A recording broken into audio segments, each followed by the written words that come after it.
دونوں طرف سے، مشرق کی طرف سے بھی اور مغرب کی طرف سے بھی سخت چٹانیں تھیں، پتھریلا علاقہ تھا، اور اس طرف سے مسلمان دونوں طرف سے محفوظ تھے، جبکہ جنوب کی طرف گھنے باغات تھے، ادھر سے بھی دشمن کے حملے کا خطرہ نہیں تھا۔ صرف ایک جانب موجود تھی، وہ تھی شمال، جہاں سے وہ غیر محفوظ بھی تھی اور کھلی بھی تھی۔ جب حضرت سلمان فارسی نے مشورہ دیا تو شمال کی جانب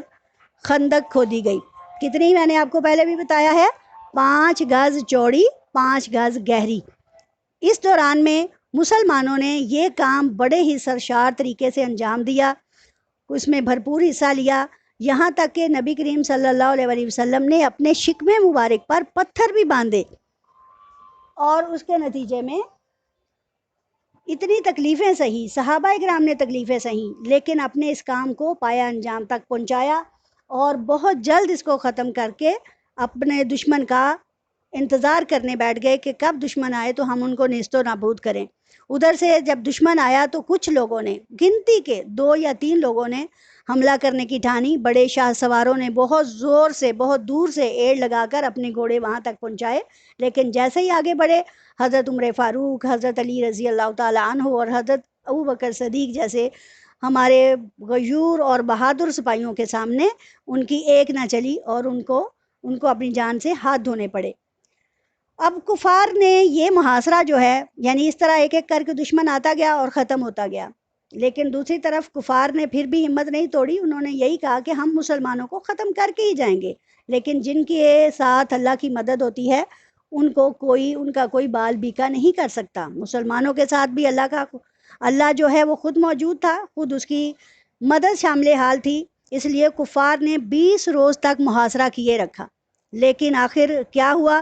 اور ادھر سے ان کے ساتھ مسلمان جو تھے وہ مدینہ کی طرف سے 3000 جان نثاروں کو ساتھ لیے خیمہ زن تھے۔ اب ان حالات میں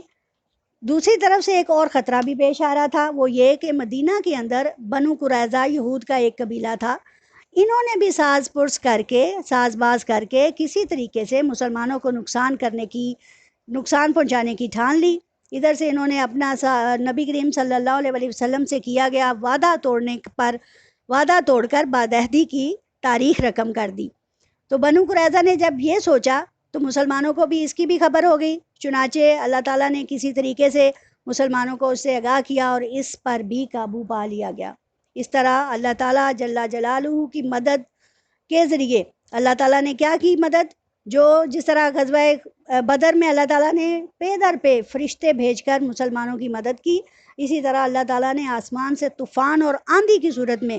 کفار، آندھی کی صورت میں ان کو بکھلا کر رکھ دیا۔ کفار کے لشکر میں افراتفری پھیل گئی، خیموں کی تنابیں اکھڑ گئیں، ہانڈیاں الٹ گئیں، گھوڑے بھاگ گئے، ایون ہر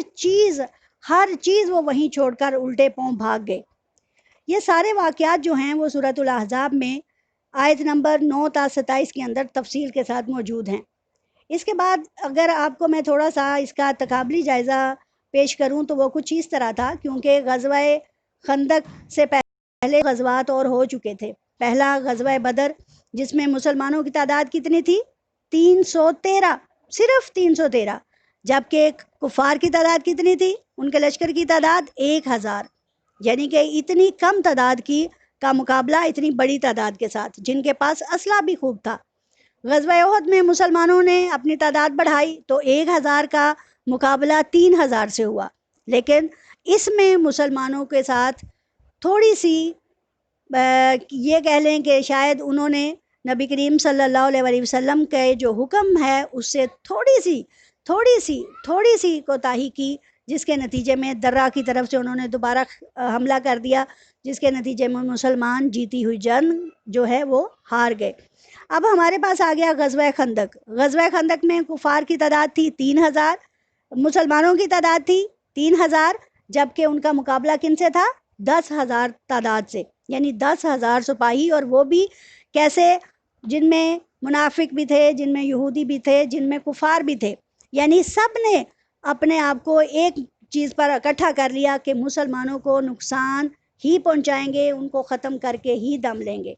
لیکن جب اللہ تعالیٰ کی مدد ساتھ ہوتی ہے تو پھر کوئی اور دنیا کی طاقت کسی کو، خاص طور پہ مسلمانوں کو، پیچھے نہیں ہٹا سکتی. اور مسلمانوں کا یہی جذبہ ایمانی انہیں زندگی میں کامیابی عطا کرتا ہے. اور پھر اتنے کم عرصے میں مسلمانوں کا یوں غلبہ پا جانا اور صرف 23 سال میں اس جاہل قوم پر اپنے آپ کو سبقت لے جانا اور کامیابی حاصل کرنا اور انقلاب کی تاریخ رقم کرنا، یقیناً یہ نبی کریم صلی اللہ علیہ وسلم کا بہت بہت بہت بڑا معجزہ ہے. اس کے علاوہ میں اور کچھ نہیں کہہ سکتی، کیونکہ یہاں آپ دیکھیں، اگر آج کے حالات میں دیکھیں تو انگریز کوئی بھی ایسی پلاننگ کرتے ہیں کہ 100 سالہ پلاننگ ہوتی ہے ان کی، لیکن اگر اللہ نہ چاہے تو یہ 100 سالہ پلاننگز ختم ہو جاتی ہیں. لیکن اللہ تعالیٰ نے مسلمانوں کو فتح سے ہمکنار کیا. اب سورۃ الاحزاب کا تعارف اور اس کے اہم موضوعات جو ہیں وہ آپ کے گوش گزار کروں گی. اس میں سورت کا نام جو ہے وہ آیت نمبر 20 کے اندر موجود ہے.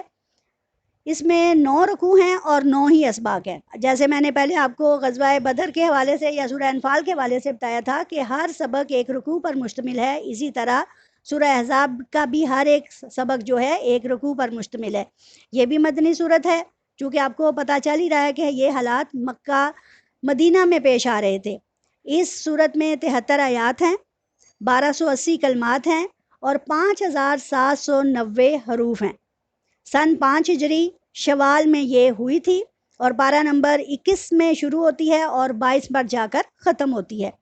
اس کے اندر جو اہم موضوعات ہیں وہ کچھ اس طرح ہیں، یعنی میں آپ کو اس کے چیدہ پہلو بتاؤں گی، تفصیل سے نہیں بتا پاؤں گی، کیونکہ صورت اپنے لحاظ سے، اپنے موضوعات کے اعتبار سے کافی ورائٹی رکھتی ہے. جیسے اس کے اندر پہلا اگر آپ کو میں تھوڑا سا بتاؤں تو وہ ہے تقوی و پرہیزگاری، اطاعت خداوندی، اطاعت رسول صلی اللہ علیہ وسلم، یعنی کہ یہ تینوں پہلو یا تینوں خوبیاں جو ہیں وہ مسلمانوں کو اختیار کرنے کا حکم ہے اس کے اندر. اس کے بعد اہم احکام جن کو ہم شرعی احکام بھی کہہ سکتے ہیں، اس میں نکاح، حق مہر، طلاق اور اسی طرح کے دوسرے اہم احکام بھی شامل ہیں.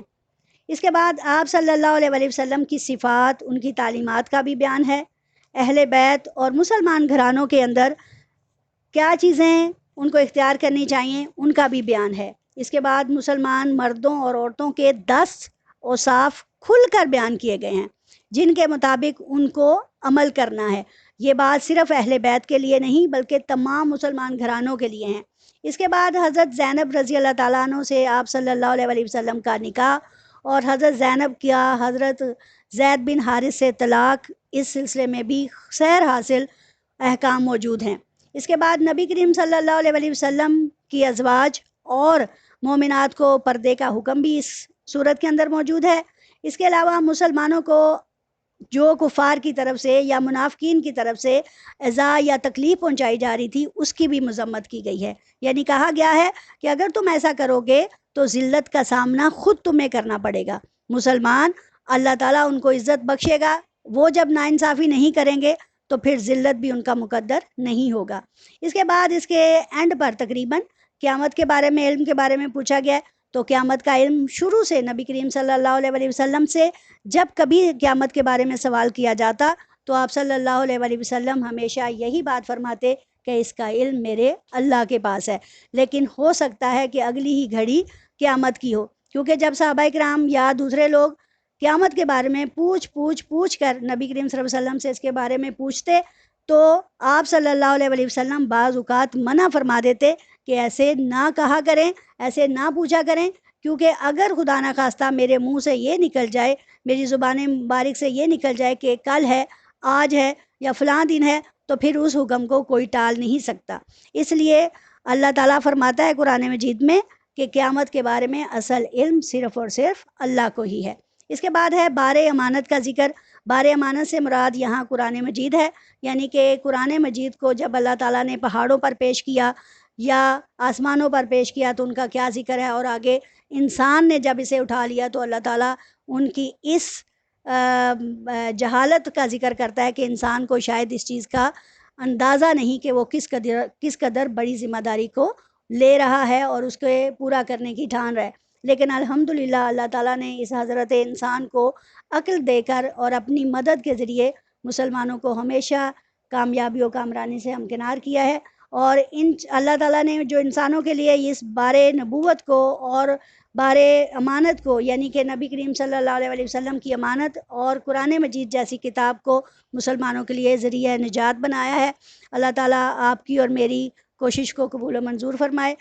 میرا بیٹا، آپ اس سبق کے اندر سے جن چیزوں پر میں خاص طور پہ آپ کو میں نے تقابلی جائزہ پیش کیا، آپ کو میں نے غزوہ خندق اور غزوہ احزاب کا جو ایک فرق تھا وہ بات سمجھائی، اس کے بعد اس کے موضوعات ہیں، اس کی آیات ہیں، اس کے حروف ہیں، ان کو یاد کیجئے، اور جب تک یہ تھوڑا سا پس منظر آپ کے زیر نظر نہیں ہوگا، آپ کو آیات کا ترجمہ سمجھنا اور اس پر عمل کرنا مشکل ہوگا۔ اس لیے ان حالات کو، باتوں کو سامنے رکھیے۔ الحمدللہ رب العالمین، وآخر دعوانا الحمدللہ رب العالمین۔